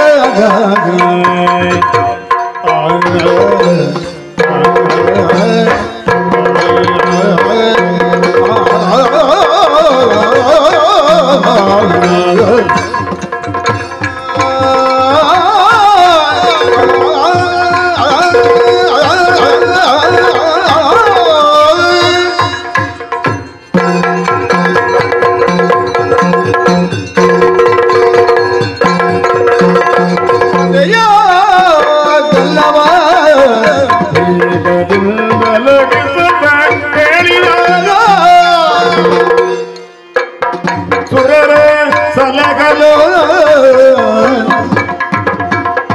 ಸುರರ ಸಲಗಲು ತಪ್ಪಕ್ಕಡಿಸಲು ಐದು ಬೇ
ಗಲ್ಲವ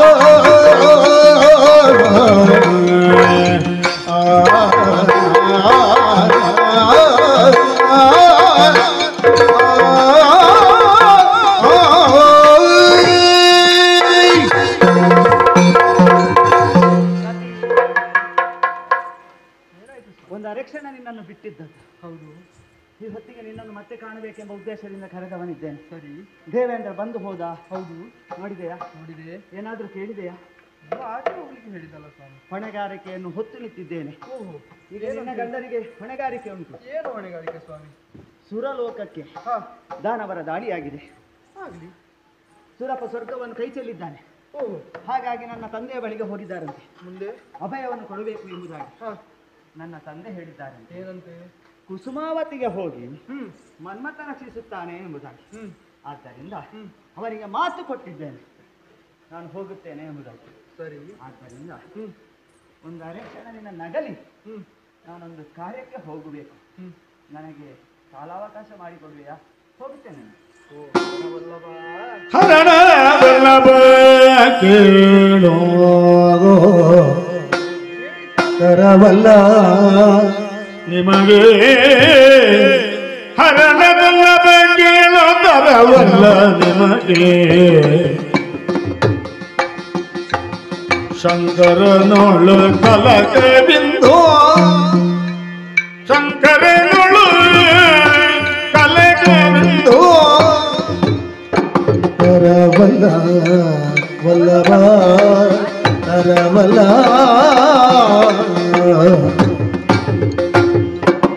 ಉರಿಗಳ್ಳಿಗಳ್ಳಿಯೋದು ದಕ್ಷಿಣ ಲೋಕವೋ, ಉರಿಗಳ್ಳಿಗಳ್ಳಿಯೋ ದಕ್ಷಿಣ ಲೋಕವೋ, ಕಣ್ಣ ತೆರೆದು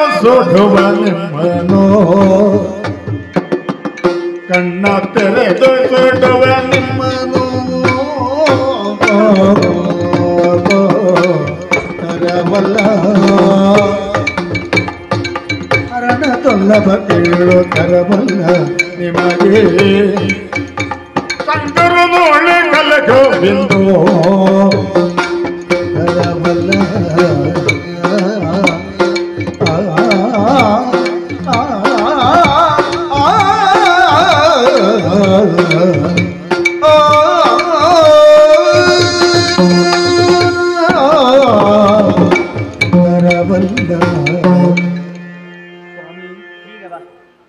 ಆ ಶಂಕರನನ್ನು ನಾನು ಅವನ ತಪಸ್ಸನ್ನು ಕೆಡಿಸುತ್ತೇನೆ ಎಂಬುದಾಗಿ ಮಾತು ಕೊಟ್ಟಿದ್ದೇನೆ. ಆ ಮಾತನ್ನು ಕೇಳಿದ ತಕ್ಷಣ ನಿನ್ನ ಮುಖದಲ್ಲಿ ಬದಲಾವಣೆಯನ್ನು ನಾನು ಕಾಣುತ್ತಾ ಇದ್ದೇನೆ. ರತಿಯ ಮುಖದಲ್ಲಿ ಇಂತಹ ಬದಲಾವಣೆಯನ್ನು ನಾನು ಇದುವರೆಗೆ ಕಂಡವನಲ್ಲ. ಯಾಕೆ ಏನಾಯ್ತು? ನನ್ನ ಮುಖವನ್ನು ನೋಡಿ ಹೇಳು ಸ್ವಾಮಿ. ದೇವೇಂದ್ರ ಬಂದ ಆಡಿದ, ಅವನನ್ನು ಸಮಾಧಾನ ಮಾಡಿ ಕಳುಹಿಸಿದ್ದೀರಿ ನೀವು. ಶಂಕರನನ್ನು ಅವನ ತಪಸ್ಸಿನಿಂದ ಕೆಡಿಸುತ್ತೇನೆ ಎಂಬುದಾಗಿ ಆಡಿದಿರಲ್ಲ ಸ್ವಾಮಿ. ಸತ್ಯವಾದ ವಿಚಾರ. ಏನಾಡುತ್ತಿದ್ದೀರಿ ಸ್ವಾಮಿ ನೀವು? ಏನಾಯ್ತು ಸ್ವಾಮಿ? ಒಂದು ವಿಚಾರಕ್ಕೆ ಕಾಲಿಡುವ ಮುನ್ನ ಕಣ್ಣಿಡಬೇಕಂತೆ ದೇವ. ಹೌದು, ಆ ವಿಷಯದ ಕುರಿತಾಗಿ ಯೋಚಿಸಬೇಕಂತೆ. ಇದು ಧರ್ಮದ ಕಾರ್ಯ. ಧರ್ಮ ರಕ್ಷಣೆ ಆಗಬೇಕೆಂಬುದಾಗಿ ಅವನು ಕೇಳಿಕೊಂಡ. ನನ್ನ ತಂದೆ ಒಪ್ಪಿಗೆ ಕೊಟ್ಟು ಕಳುಹಿಸಿಕೊಟ್ಟಿದ್ದಾರೆ. ಮನ್ಮಥ ಈ ಕಾರ್ಯವನ್ನು ಎಸಗುತ್ತಾನೆ ಎಂಬುದಾಗಿ. ಹಾಗಾಗಿ ಕರತಟ್ಟಿ ಭಾಷೆ ಕೊಟ್ಟಿದ್ದೇನೆ. ನೀವು ಕರತಟ್ಟಿ ಭಾಷೆಯನ್ನು ಕೊಟ್ಟಿದ್ದೀರಿ, ಹೌದು. ಆದರೆ ನೀವು ಆ ಶಿವನ ತಪಸ್ಸನ್ನು ಕೆಡಕುವುದಕ್ಕೆ ಹೋಗುವುದಲ್ವೇ ಸ್ವಾಮಿ? ಶಿವನೇನು ಸಾಮಾನ್ಯದವನೇ? ಏನು? ಖಂಡಿತವಾಗಿಯೂ ಅಲ್ಲ. ಅವನ ಹೆಸರನ್ನು ಕೇಳಿದರೆ 3 ಲೋಕದಲ್ಲಿಯೂ ಹೆದರುತ್ತಾರೆ ಸೇವ. ಅಷ್ಟೇ ಅಲ್ಲ, ನಮ್ಮಲ್ಲಿಲ್ಲದ್ದು ಅವನಲ್ಲಿ ಒಂದು ಹೆಚ್ಚಿದೆ, ಕಣ್ಣು. 3ನೆಯ ಕಣ್ಣು, ಆ ಕಿಚ್ಚಿನ ಕಣ್ಣು. ಅದನ್ನು ತೆರೆದ ಎಂದಾದರೆ ಇಡೀ ಲೋಕವನ್ನೇ ಸುಡುವುದಕ್ಕೆ ಸಾಧ್ಯ ಉಂಟು. ಹಾಗಾಗಿ ನೀವು ಹೋಗುದು ಬೇಡ ದೇವ.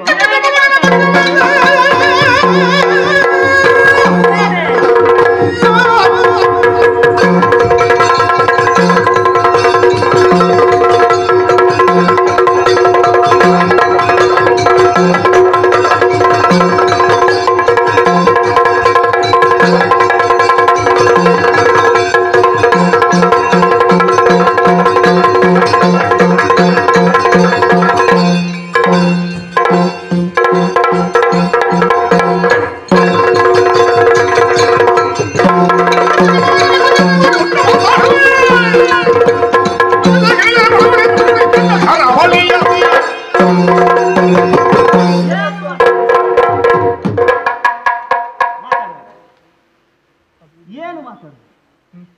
ಹರನ ಮುಂದೆ ನಾನು ಹೋಗಿ ನಿಂತೆ ಅಂತಾದ್ರೆ, ಅವನದಾದಂತಹ ಕಿಚ್ಚಿನ ಕಣ್ಣನ್ನು ತೆರೆದೆ ಅಂತಾದ್ರೆ ನಾನು ಸುಟ್ಟು ಬೇಡ. ನಾನು ಹೆದರುವೇನೆ ಆ ಕಿಚ್ಚು ಕಣ್ಣಿಗೆ. ನಿನ್ನ ಗಂಡನಿದ್ದೇನೆ, ಪಂಚಶರಗಳನ್ನು ಹೊಂದಿದವನಿದ್ದೇನೆ. ಆದ್ದರಿಂದ ನಿನ್ನ ಯಾವ ಮಾತುಂಟು ಆ ಮಾತನ್ನು ಬಿಟ್ಟು ಬಿಡು, ನಾನು ಹೋಗ್ತೇನೆ. ಚಂದವೇ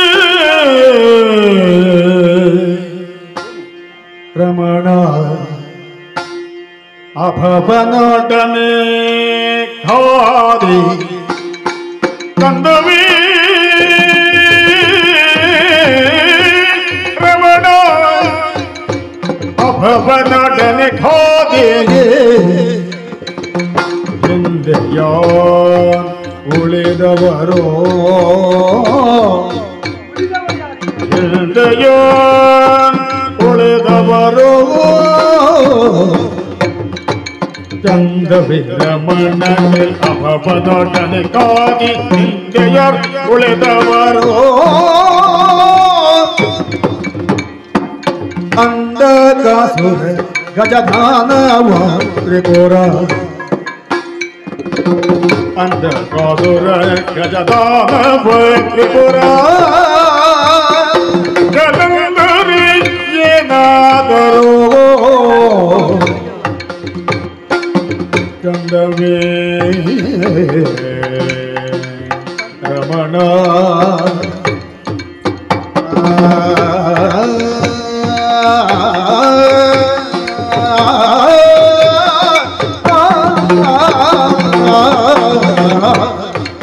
ಚಂದವೇ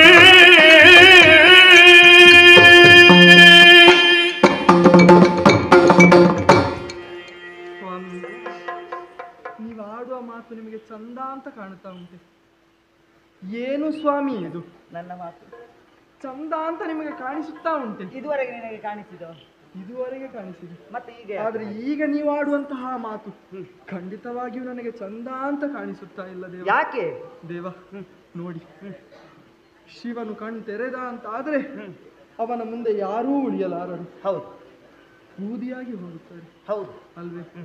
ಉದಾಹರಣೆಗೆ ಬೇಕಾದರೆ ಹಿಂದೆ ಆಡಿದವರನ್ನು ನಾನು ಹೇಳುತ್ತೇನೆ. ಯಾರು? ಅಂಧಕಾಸುರನಿದ್ದಾನಲ್ಲ, ಅವನು ಅವನು ಇದ್ದ, ಹಾ ಈಗ ಇದ್ದಾನೆ, ಅಳಿದು ಹೋಗಿದ್ದಾನೆ. ಅಳಿದು ಹೋಗಿದ್ದಾನೆ. ಹಾ. ಹಾಗಾದ್ರೆ ಕಾರಣ ಯಾರು? ಶಿವ. ಅಲ್ವೇ? ಅಷ್ಟೇ ಅಲ್ಲ, ಹ್ಮ್. ಗಜದಾನವನು ಭೂಮಿಯನ್ನು ಆಳಬೇಕೆಂತ ಆಶೆಯಲ್ಲಿದ್ದ, ಹಾ ಆತ ಈಗ ಉಳಿದಿದ್ದಾನೆ. ಇಲ್ಲ ಕಾರಣ ಶಿವ. ಅಲ್ವೇ? ಹ್ಮ್ ಅಷ್ಟು ಬಿಡಿ. ಹ್ಮ್ ತ್ರಿಪುರರು ಹಾ ಮೂರು ಲೋಕವನ್ನು ಮೂರು ನಡುಗಿಸಿದ ಲೋಕವನ್ನು ದಾನವ. ಹ್ಮ್ ಒಂದು ಕಾಲದಲ್ಲಿ ನಡುಗಿಸಿದ್ದವರಿದ್ದಾರೆ, ಹಾ ಈಗ ಇಲ್ಲ ಕಾರಣ ಅಳಿದು ಹೋಗಿದ್ದಾರೆ ಶಿವನಿಂದ. ಅಲ್ವೇ? ಹ್ಮ್ ಅಷ್ಟೇ ಯಾಕೆ, ಹ್ಮ್ ಮುಂದೆ ಶಿವನ ಮಗನೆಂದು ಭಾವಿಸಿದ ಹಾ ಯಾರು? ಜಲಂಧರ. ಜಲಂಧರ. ಹ್ಮ್ ಮಗನೆನ್ನುವಂತಹ ಮಮಕಾರವನ್ನೇ ತೊರೆದು ಹ್ಮ್ ಅವನನ್ನು ಸಂಹಾರ ಮಾಡಿದವನು ಶಿವ ಇದ್ದಾನೆ. ಹಾ ಹಾ ಇವರೆಲ್ಲ ಮಡಿದಿದ್ದಾರೆಂತ ಆದ್ರೆ ಹ್ಮ್ ಸ್ವಾಮಿ ಹ್ಮ್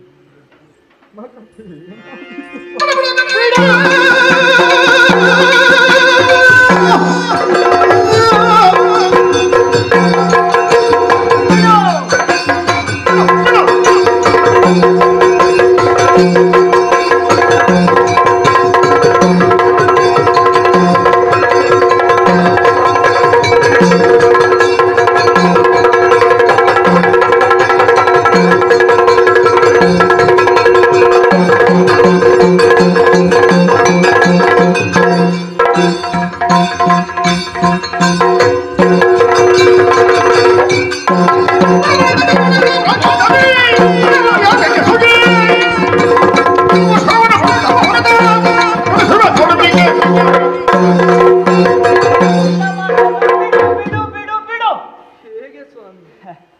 ಎಲ್ಲರೂ ಅಳಿದು ಹೋಗಿದ್ದಾರೆ. ಅವರು ಯಾವ ಕಾರ್ಯವನ್ನು ಮಾಡಿದ್ದಾರೆ ಎಂಬುದಾಗಿ ನಾವು ಈಗ ಆಲೋಚನೆ ಮಾಡಬೇಕು. ಎಲ್ಲ ಸತ್ತಂತಹ ಅವರು ದುಷ್ಟರು, ದಾನವರು, ಪೀಡನೆಯನ್ನು ಮಾಡಿದವರು, ಮೂರು ಲೋಕವನ್ನು ನಡುಗಿಸಿದವರು, ಅಂತವರನ್ನು ಶಿವ ಕೊಂದಿದ್ದಾನೆ. ಆದರೆ ನಾನು ಹೋಗುವಂತಹ ಕಾರ್ಯ ಧರ್ಮ ಕಾರ್ಯ.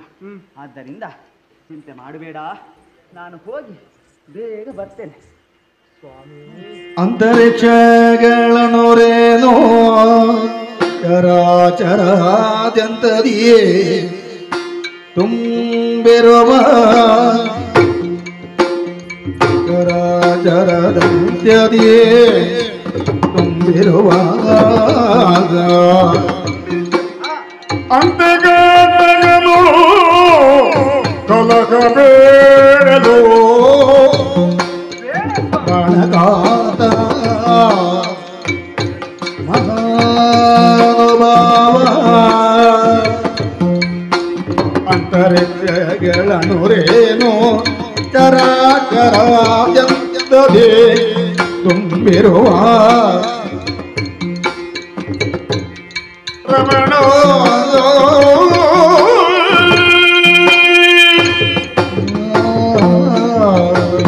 ರತಿ, ನಿನ್ನ ಮುಖವನ್ನು ನೋಡುವಾಗ ನನ್ನ ಮನಸ್ಸೇ ಚಂಚಲಗೊಳ್ಳುತ್ತಾನೆ. ಹೀಗೆ ನಿನ್ನನ್ನು ಕಂಡವನು ನಾನು. ಯಾಕೆ ಈ ರೀತಿಯದ್ದಾಗಿ ಕೆಟ್ಟದಾಗಿ ಆಲೋಚನೆ ಮಾಡ್ತೀನಿ? ಕೆಟ್ಟದಾಗಿ ಯಾರು ಆಲೋಚನೆ ಮಾಡ್ತಾರೋ ಅದು ಹಾಗೇ ನಡೆಯುತ್ತದೆ. ಒಳ್ಳೆಯ ಆಲೋಚನೆ ಮುಖ್ಯವಾಗುತ್ತದೆ. ಹೋಗುವುದು ಧರ್ಮ ಕಾರ್ಯಕ್ಕೆ, ಎಲ್ಲರ ಉದ್ಧಾರಕ್ಕೆ ಹೋಗುತ್ತಾ ಇದ್ದೇನೆ. ನಗು ಮುಖದಿಂದ ಕಳುಹಿಸಿಕೊಡಿ ಸ್ವಾಮಿ. ಹಾ. ನಿಮ್ಮ ಈ ಹಠವನ್ನು ಒಮ್ಮೆ ಬಿಡಿ ಸ್ವಾಮಿ, ಬಿಡಿ. ಯಾಕೆ ಈ ಲೋಕದಲ್ಲಿ ಶಿವನನ್ನು ದ್ವಂದ್ವತೀಯ ಎಂಬುದಾಗಿ ಕರೆಯುತ್ತಾರೆ.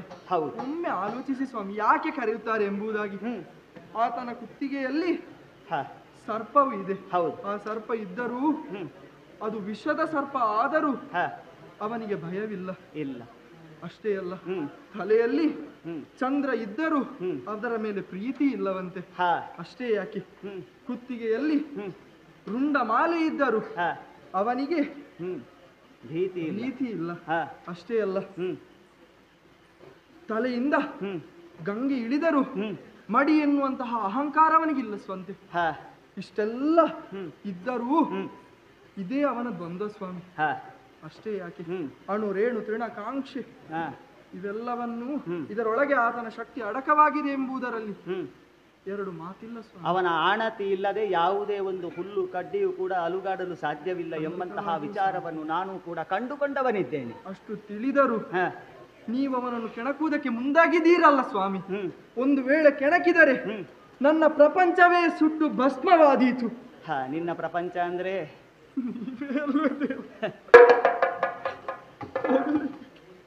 ಇದು ಎರಡು ಕೈಗಳನ್ನು ಹಿಡಿದು ಕಾಲಿಗೆ ಬಿದ್ದು ಕೇಳುತ್ತೇನೆ ಸ್ವಾಮಿ. ಬೇಡ ಸ್ವಾಮಿ, ಹೋಗದಿರಿ. ಅತಿ ಏಳು ಬೇಡ ಏಳು ಏಳು ಯಾಕಾಗಿ ಹೊರಟು ನಿಂತಿದ್ದೇನೆ ಎಂಬುದನ್ನು ನಾನೀಗ ನಿನಗೆ ಸ್ಪಷ್ಟಪಡಿಸುತ್ತಾ ಇದ್ದೇನೆ. ಕಿಚ್ಚಿನ ಕಣ್ಣನ್ನು ಹೊಂದಿದಂತಹ ಶಿವನ ಮುಂದೆ ಯಾರು ಹೋದು ನಿಂತರೂ ಕೂಡ ಅವನು ಸಿಟ್ಟುಗೊಂಡ ಅಂತಾದ್ರೆ ಅವನು ಭಸ್ಮವಾಗಿ ಹೋಗುತ್ತಾನೆ. ಆ ವಿಚಾರವನ್ನು ನಾನು ತಿಳಿದಿದ್ದೇನೆ. ನಿನ್ನನ್ನು ಇದುವರೆಗೆ ನಾನು ಬಿಟ್ಟು ಹೋದವನಲ್ಲ. ಆದರೆ ಇಂದು ಕರ್ತವ್ಯ. ಯಾವ ಕರ್ತವ್ಯ ಗೊತ್ತೇ? ದೇವೇಂದ್ರ ಹೇಳಿದ ಮಾತಾದ್ರೂ ಏನು? ಆ ತಾರಕನ ಉಪಟಳದಿಂದ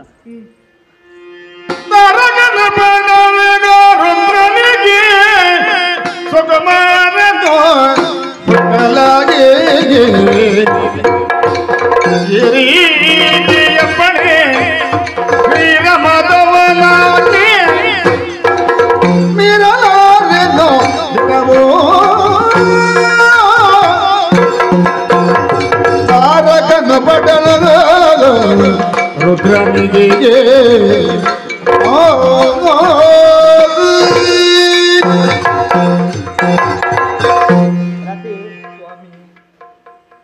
ನಾವು ಹುಟ್ಟಿದ ನಂತರ ಜಗತ್ತಿಗೆ ಏನಾದರೂ ಕೊಡುಗೆಯನ್ನು ಕೊಡಬೇಕಂತ ಅದು ಧರ್ಮವಾಗುತ್ತದೆ. ಹಾಗಾದ್ರೆ ನಾನು ಹರಿಯ ಮಗನಾಗಿ ಹುಟ್ಟಿದ್ದೇನೆ. ಹರಿಯೇ ಹೇಳಿದಂತಹ ಮಾತು, ಮನ್ಮಥ ಇದಕ್ಕೆ ಶಾಶ್ವತ ಪರಿಹಾರವನ್ನು ಕೊಡುತ್ತಾನೆ. ಹಾಗಾದ್ರೆ ನನ್ನ ತಂದೆಗೆ ತಿಳಿದಿಲ್ವೇ ಶಿವನಲ್ಲಿಗೆ ಮಗ ಹೋದ್ರೆ ಮಗ ಸುಟ್ಟು ಹೋಗುತ್ತಾನೆ ಎಂಬುದಾಗಿ? ಹಾಗಿದ್ದು ಯಾಕೆ ನನ್ನನ್ನು ಕಳಿಸುತ್ತಾ ಇದ್ದಾನೆ?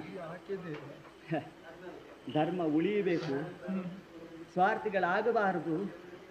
ಎಲ್ಲವೂ ಕೂಡ ದೈವವನ್ನು ಉಳಿಸುವುದಕ್ಕಾಗಿ, ಸುಮನಸರನ್ನು ಒಲಿಸುವುದಕ್ಕಾಗಿ, ಧರ್ಮವನ್ನು ಕಾಯುವುದಕ್ಕಾಗಿ ಈ ಹೊತ್ತಿಗೆ ತಾರಕಾಸುರ ಪಂಚಮಹಾಪಾತಗಳನ್ನು ಮಾಡಿ ಭೂಲೋಕದಲ್ಲಿ ಅನ್ಯಾಯವನ್ನು ಎಸಗುತ್ತಾನೆ. 3 ಲೋಕವನ್ನು ಸ್ವಾಧೀನಪಡಿಸಿಕೊಂಡು ಅಧರ್ಮದ ಪಥವನ್ನಿಡಿದು ಮುಂದುವರಿಯುತ್ತಾ ಇದ್ದಾನೆ. ಹಾಗಾದ್ರೆ ಅವನ ವಧೆ ಆಗಬೇಕು ಅಂತಾದ್ರೆ ಶಿವನು ಎಚ್ಚರಗೊಳ್ಳಬೇಕು. ಅವನಿಗೆ ವರ ಇರುವುದೇ ಹಾಗೆ, ಶಿವನ ಮಗನಿಂದ ಮರಣ ಎಂಬುದಾಗಿ. ಹಾಗಾದ್ರೆ ಶಿವ ಎದ್ದ ಅಂತಾದ್ರೆ ಗಿರಿಜೆಯೊಂದಿಗೆ ಮದುವೆಯಾಗುತ್ತದೆ. ಮದುವೆ ಆದ ನಂತರ ಮಗು ಹುಟ್ಟುತ್ತದೆ. ಮಗುವಿನಿಂದ ಆ ತಾರಕನ ವಧೆಯಾಗುತ್ತದೆ. ಇಲ್ಲಿ ನನ್ನ ಕಾಯ ಅಳಿಯುವುದು ನಿಶ್ಚಿತ. ಆದರೆ ಲೋಕದ ಒಳಿತಿಗಾಗಿ ನನ್ನ ಕಾಯವನ್ನು ನಾನು ಚೆಲ್ಲುತ್ತಾ ಇದ್ದೇನೆ. ನಿನ್ನನ್ನು ನಾನು ಅಗಲಿ ಹೋಗುವವನಲ್ಲ. ಕರ್ತವ್ಯವೇ ದೇವರು ಎಂಬುದಾಗಿ ತಿಳಿದವನು ನಾನು. ತಂದೆಯ ಮಾತನ್ನು ಉಳಿಸಿಕೊಡಬೇಕು. ತಂದೆ ನನ್ನಲ್ಲಿ ನಂಬಿಕೆ ಇಟ್ಟು ಕಳುಹಿಸಿಕೊಟ್ಟಿದ್ದಾನೆ ದೇವೇಂದ್ರನನ್ನು. ದೇವೇಂದ್ರನಿಗೆ ಕರತಟ್ಟಿ ಭಾಷೆಯನ್ನು ಕೊಟ್ಟವನಿದ್ದೇನೆ. ನಾನು ಈ ಕಾರ್ಯವನ್ನು ಮಾಡುತ್ತೇನೆ ಎಂಬುದಾಗಿ. ನಿನ್ನ ಮದುವೆಯಾಗುವ ಸಂದರ್ಭದಲ್ಲಿಯೂ ನಿನ್ನ ಕೈಯನ್ನು ಬಿಡುವುದಿಲ್ಲ ಎಂಬುದಾಗಿ ಅಗ್ನಿಮುಖೇನವಾಗಿ ಮದುವೆಯಾದವನು ನಾನು. ಕಾಯ ವಾಚ ನಿನ್ನ ಜೊತೆಯಲ್ಲೇ ಇರುತ್ತೇನೆ ಎಂಬುದಾಗಿ. ಆದರೆ ಈ ಹೊತ್ತಿಗೆ ಕರ್ತವ್ಯವೇ ದೇವರು. ನೀನು ನಗು ನಗುತ್ತಾ ಕಳುಹಿಸಿಕೊಟ್ಟೆ ಅಂತಾದರೆ ನಾನು ನನ್ನ ಕಾರ್ಯವನ್ನು ಮಾಡುವಲ್ಲಿ ನಾನು ಮುಂದುವರಿಯುತ್ತೇನೆ. ಒಂದು ವೇಳೆ ನೀನು ಹೇಳಿದ ಹಾಗೆ ಏನಾದರೂ ಆ ಘಟನೆ ನಡೆದು ಹೋಯಿತು ಅಂತಾದರೆ ಹೆದರಬೇಡ. ನನ್ನನ್ನು ಯಾರು ಸುಟ್ಟಿದ್ದಾನೋ ಅವನ ಕಾಲನ್ನು ಹಿಡಿ, ಅವನು ಬೇಕಾದಂತಹ ದಾರಿಯನ್ನು ತೋರಿಸುತ್ತಾನೆ. ಅಳಬೇಡ. ಯಾವುದೇ ಕಾರಣಕ್ಕೂ ನನ್ನ ಮಡದಿಯಾದಂತಹ ರತಿ ಅಳಕೂಡದು. ಧೈರ್ಯವನ್ನು ತಾಳಬೇಕು.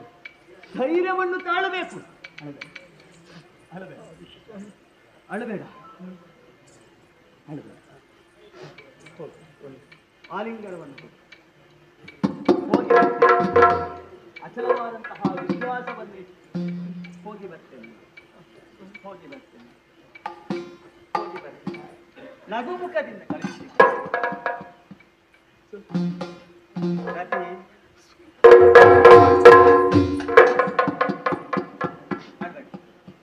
ಸಾಕು, ಅಳಬೇಡ.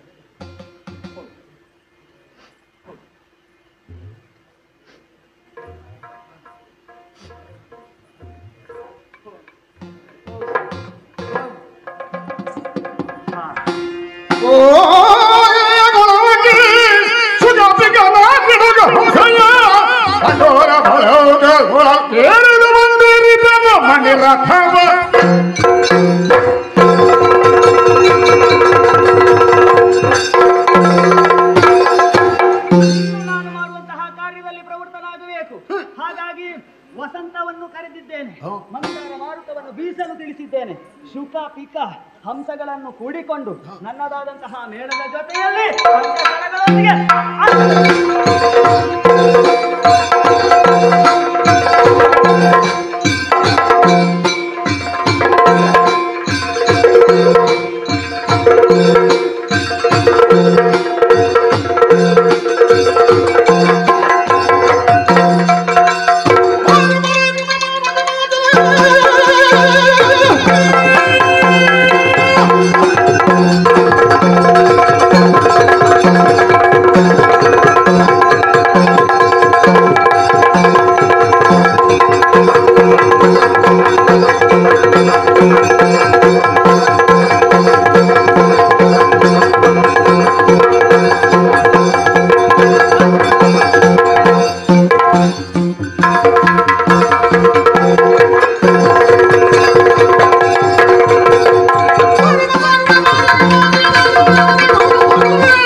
ಬಂದಂತಹ ಕಾಲಕ್ಕೆ ದೇವತೆಗಳು ಹೊಗಳ್ತಾ ಇದ್ದಾರೆ, ಭೂರಿ ಪರಾಕ್ರಮಿ ಬಂದ ಎಂಬುದಾಗಿ.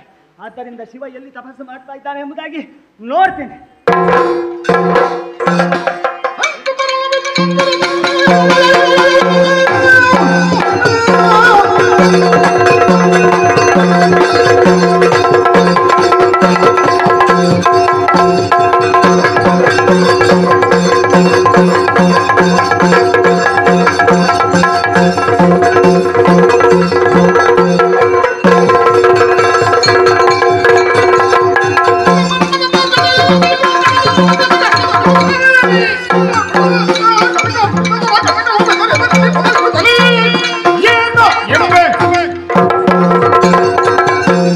ದೇವರಿಗೊಂದು ನಮಸ್ಕಾರವನ್ನು ಮಾಡಿದ್ದೇನೆ. ಹಾಗಾಗಿ ಬಂದ ಕಾರ್ಯ ಪೂರ್ಣವಾಗಬೇಕು. ಅದಕ್ಕಾಗಿ ನನ್ನದಾದಂತಹ ಶರ, ಅರವಿಂದ, ಅಶೋಕ, ಚೂತ, ನವಮಲ್ಲಿಕ, ನೀಲೋತ್ಪಲ ಎಂಬಂತಹ ಶರಗಳನ್ನು ತೆಗೆದು ಬಹಳ ಪ್ರಯೋಗ